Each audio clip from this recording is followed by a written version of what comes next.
The year is now, and deep within the vast, ancient, and notoriously dense wilderness of Blackwood National Forest, nestled in the rugged embrace of the Pacific Northwest, something very, very strange is happening. This isn't just any forest.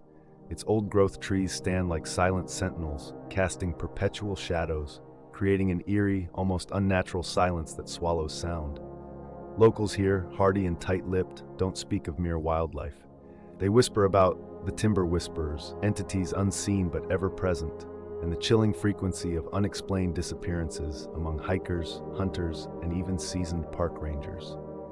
Into this brooding landscape stepped Dr. Elias Thorne. He was a renowned wildlife biologist, brilliant in his field, yet fiercely skeptical of anything that couldn't be quantified, cataloged, and peer-reviewed. His expertise lay in the rigorous scientific study of large mammal behavior, and he viewed cryptids like Bigfoot as nothing more than folklore, the fanciful product of overactive imaginations. Elias arrived in Blackwood with a clear scientific objective: to study an endangered species of spotted owl, setting up an intricate network of remote cameras and acoustic sensors deep within the forest's untouched sections. His scientific detachment, however, masked a deeply personal wound: the unexplained disappearance of his younger brother, a passionate amateur cryptozoologist in a similarly dense forest years ago.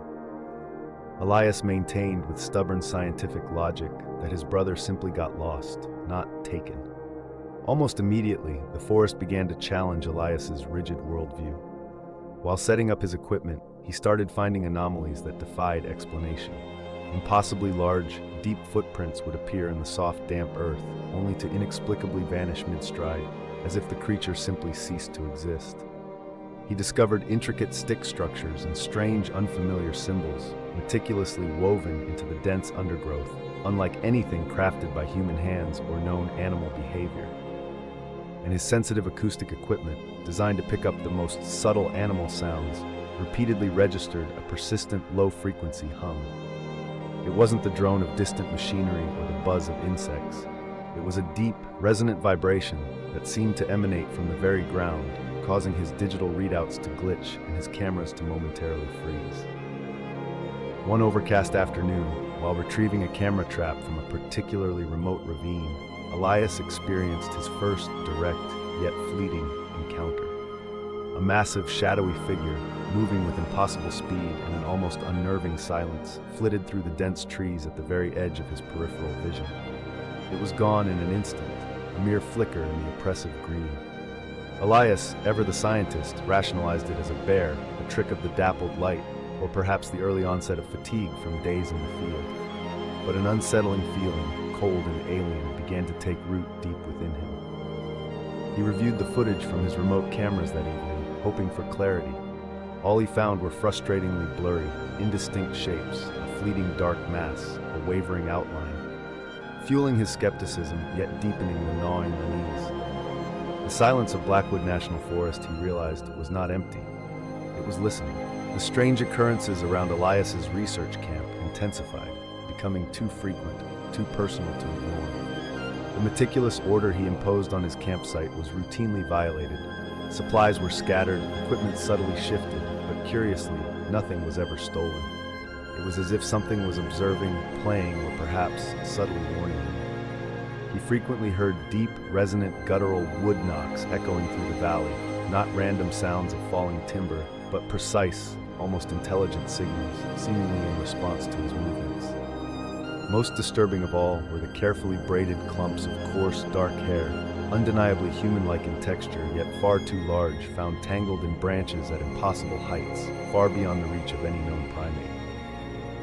The persistent, low-frequency hum that had initially been a mere annoyance causing his equipment to glitch now seemed to possess a more insidious quality.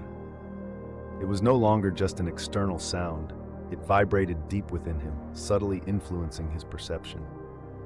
Elias found himself grappling with an uncanny, pervasive sense of being watched, an overwhelming feeling of not being alone. He experienced a growing disorientation, a subtle blurring between reality and dream. He began to have vivid, lucid, and profoundly unsettling dreams of being deep within the forest, surrounded by silent, towering presences that seemed to communicate without words, drawing him further and further into the woods, into an unseen embrace. Driven by a desperate, gnawing need for answers that his scientific training couldn't provide, Elias reluctantly sought out Agnes Miller. She was an elderly, reclusive local, her cabin a secluded refuge nestled on the very edge of Blackwood Forest. Agnes was known as an eccentric, the keeper of generations of local folklore, and a self-proclaimed Sasquatch contactee. She greeted Elias with a knowing, almost expectant look, as if his arrival had been foretold. Agnes spoke in unsettling riddles, her voice raspy like dry leaves.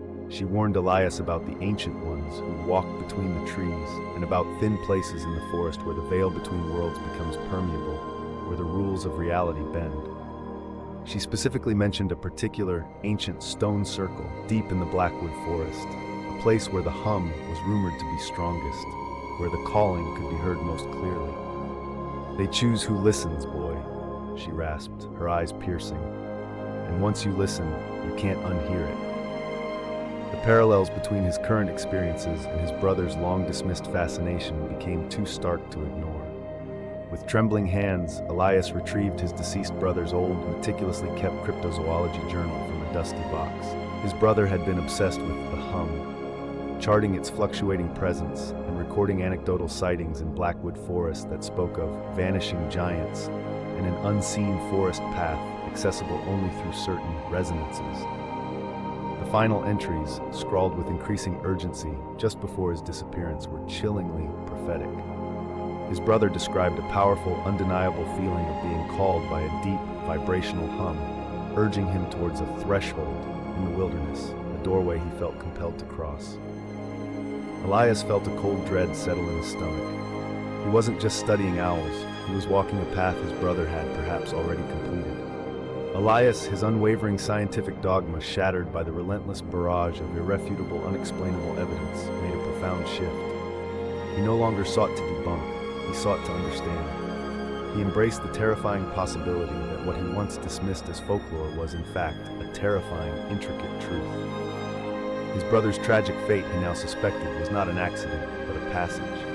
He began to actively track the low-frequency hum, no longer viewing it as a mere sound, but as a deliberate, almost intelligent signal. Using his specialized acoustic equipment, Elias discovered that the hum was not a random environmental phenomenon. It was a precise, rhythmic pulse, emanating from the forest's deepest, most ancient sections, a pulse that consistently converged on the ancient stone circle Agnes had mentioned. It was a beacon, a guide, a silent, powerful invitation. The very ground seemed to vibrate in anticipation. The intricate stick structures he had initially dismissed as oddities now revealed their chilling purpose. Guided by Agnes's vague descriptions of woven gateways and fortified by his brother's detailed sketches, Elias realized they were complex, deliberate portal markers or navigational aids for beings that moved through a different dimension or reality. They were not random builds. They were architectural, crafted with an unnerving precision from the very fabric of the forest itself, providing a visual guide through unseen pathways, almost like signposts to another realm. They were clearly not constructed by humans or any known terrestrial animals. The most disturbing revelation, however, came from his remote camera footage. Elias meticulously reviewed countless hours of recordings, enhancing every blurry frame, every pixelated shadow. With new, powerful digital enhancement techniques, perhaps facilitated by a quiet, anonymous tip to a disillusioned tech expert who had heard of his brother's case, the frustratingly indistinct shapes from his initial encounters began to yield startling detail. A fleeting, almost translucent shadowy figure could be discerned, moving with impossible speed in an ethereal silence. Its form wavered like heat haze off asphalt, confirming the chilling vanishing aspect of these forest giants. They literally seemed to phase in and out of existence, blurring the line between physical presence and spectral illusion. The footage wasn't just blurry, it was evidence of a fundamental instability in their very being, a flicker between worlds. The pieces of the puzzle, once scattered and seemingly unconnected, now clicked into place with terrifying precision. Elias stared at his brother's final journal entry, the words called, threshold, and unseen forest path taking on a literal, horrifying meaning. He realized with a crushing weight of grief and awe that his brother hadn't simply succumbed to the elements. He was called, drawn by the same resonant hum that now echoed in Elias's own bones. His brother had stepped through, not into death, but into the other side of the dimensional veil. Lured by a siren song, Elias now understood. The forest wasn't just a place of trees. It was a living, breathing gateway.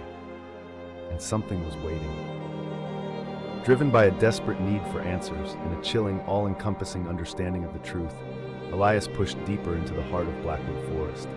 His scientific caution was gone, replaced by a grim determination. He was no longer a biologist, he was an explorer of the impossible. Guided by the intensifying hum that now vibrated through his entire body, and following the cryptic sequence of the woven portal markers, Elias finally reached the ancient stone circle. It lay nestled in a forgotten clearing, overgrown with moss and shadowed by colossal, impossibly old trees.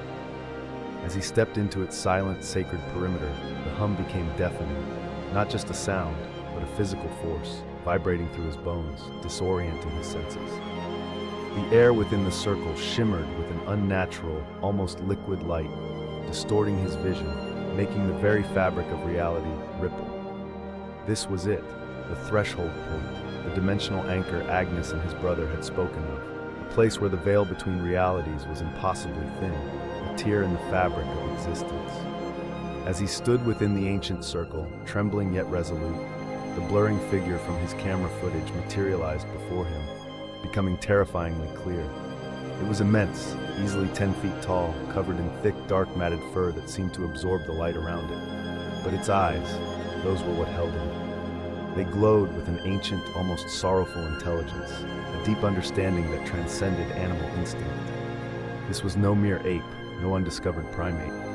It was a sentient being, a guardian, a traveler, perhaps even a refugee. It extended a long, gnarled hand, its digits unnervingly long, not in menace, but in a silent, profound invitation, a beckoning across an invisible divide. The entity didn't attack. Instead, the hum reached a mind-numbing crescendo, a perfect, resonant tone that vibrated through every cell of Elias's body. The very air around it rippled like water, distorting reality into abstract patterns. Elias felt an intense, overwhelming pull, an irresistible magnetic force dragging him forward, just as his brother had described in his final journal entry. For a fleeting, terrifying moment, he saw it, a glimpse of the other side. It was a lush, vibrant forest, mirroring Blackwood in its ancient grandeur, yet bathed in different, almost iridescent colors, illuminated by a light that felt alien, a sun that wasn't quite a sun.